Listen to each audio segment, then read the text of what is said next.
প্রিয় শ্রোতা, আসসালামু আলাইকুম। আজ আমি সম্প্রতি ও অতীত নিয়ে দু একটি কথা বলার জন্য আপনাদের সামনে উপস্থিত হয়েছি। গতকাল শুক্রবার বায়তুল মুকাররমের সাবেক খতিব রুহুল আমিন সাহেব হুট করে মহানায়কের ন্যায় উপস্থিত হলেন, একটি তাণ্ডব সংগঠিত করলেন এবং যথাযথ সম্মানের সাথে পালিয়ে গেলেন। বায়তুল মুকাররমটা কি?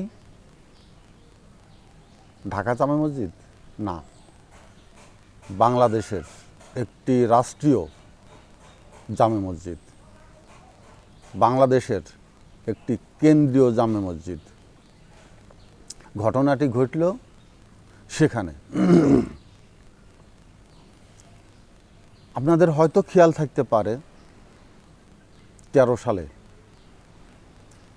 হেফাজতের হত্যাকাণ্ড চালানোর পর সরকার তৎপর হয়ে উঠলেন হেফাজত, জামাত এদের বিকল্প একটি ইসলামিক মতাদর্শ, ইসলামিক চিন্তাধারার মানুষদের নিয়ে আওয়ামী লীগের অভ্যন্তরে একটি অঙ্গ সংগঠনের করা প্রয়োজন এবং তারা সেটা যথারীতি করলেন।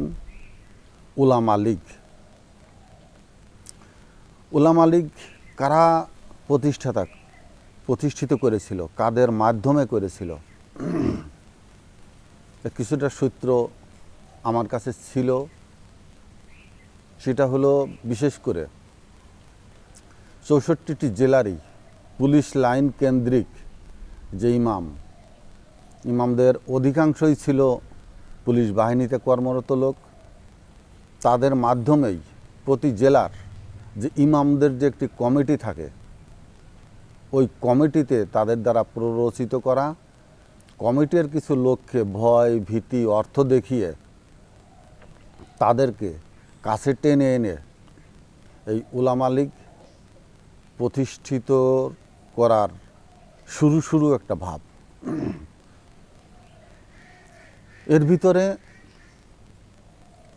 কেন্দ্রীয় কমিটিতে অনেক হিন্দু ব্রাহ্মণরা ছিলেন। আপনাদের আমি কথার মাঝে কিছু কিছু অন্য সাইডে টেনে নিয়ে যাব আজকে। হিন্দু ব্রাহ্মণ কথাটা বললাম এই জন্যই যে আপনাদের জানা উচিত, প্রচুর হিন্দু ব্রাহ্মণরা যারা দেশের বাইরে অন্য দেশে গিয়ে তাদের দেশের অভ্যন্তরে অনুপ্রবেশ ঘটায়, স্যাবোটাজ করার তৈরি করে, ইন্টারজেন্সির কাজ সম্পন্ন করতে চায়, তার অত্যন্ত মেধাবী, বিজ্ঞ এবং অনেক ধর্ম সম্বন্ধে পারঙ্গম হয়ে থাকে। এই ধরনের লোক উলামা লীগের ভিতরে অনুপ্রবেশ করার সুযোগ করে দিয়েছিল সরকার, কিন্তু খুব একটা সাফল্যের মুখ দেখেনি। পরবর্তীতে 8 রশির মতো আরেকটি রশি সৃষ্টি করার চেষ্টা করে চরমোনাই। যত প্রতিটা ডিস্ট্রিক্টের থেকে কারা যায় আপনারা যদি লক্ষ্য করে দেখবেন 75% আওয়ামী লীগের লোকজন বাকি অন্যদেরকে নিয়ে চরমোনার দিকে যায়। অর্থাৎ ইসলাম মাইন্ডের কিছু লোক আওয়ামী লীগের সমাগম ঘটানোর বড় ধরনের একটি চেষ্টা করেছিল। এই খতিব সাহেব সেই উলামা লীগের পিছনে বা সামনে বিভিন্নভাবে কাজ করতেন। তিনি গতকাল এসে চলে গেলেন। বায়তুল মুকাররমে কারা নামাজ পড়ে আমি বলছি একটু একটু করে টেনে নিয়ে যাবো এক এক সাইডে। ডিজিএফআই, ডিএসবি, এফআই,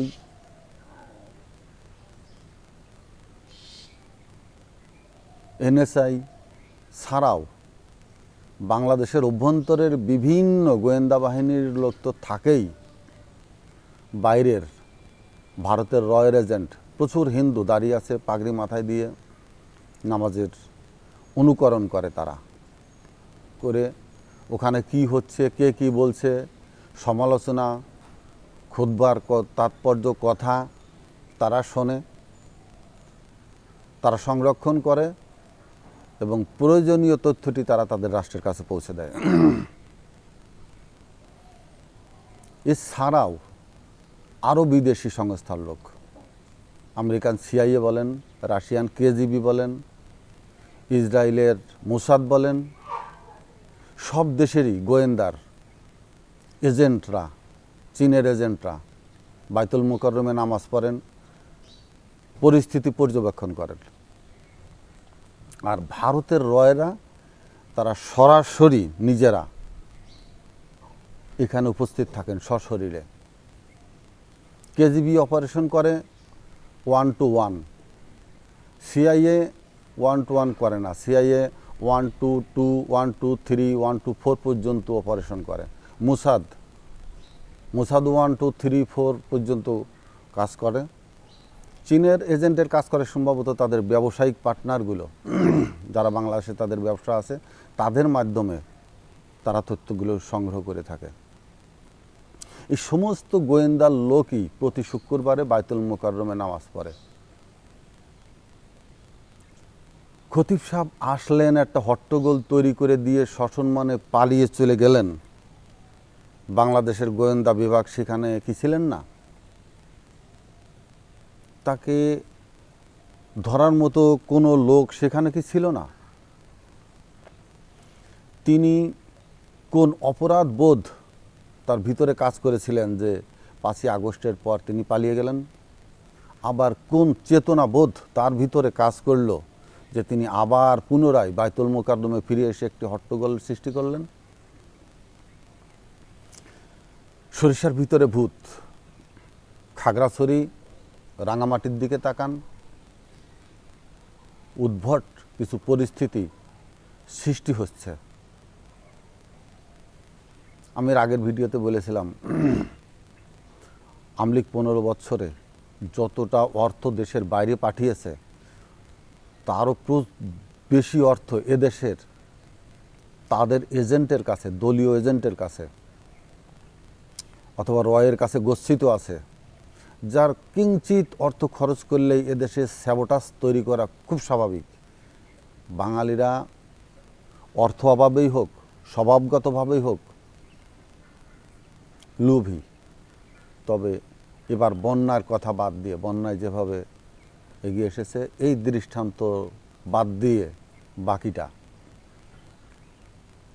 টাকা হলে আপনার দলেও মিছিল করবে, টাকা হলে অন্য দলেও মিছিল করবে,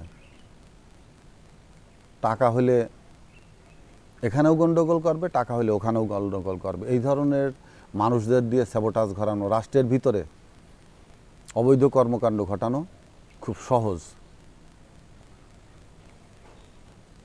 উলামা লীগ, যেটার কথা আমি বলছিলাম, এবং খতিব সাহেবের কথা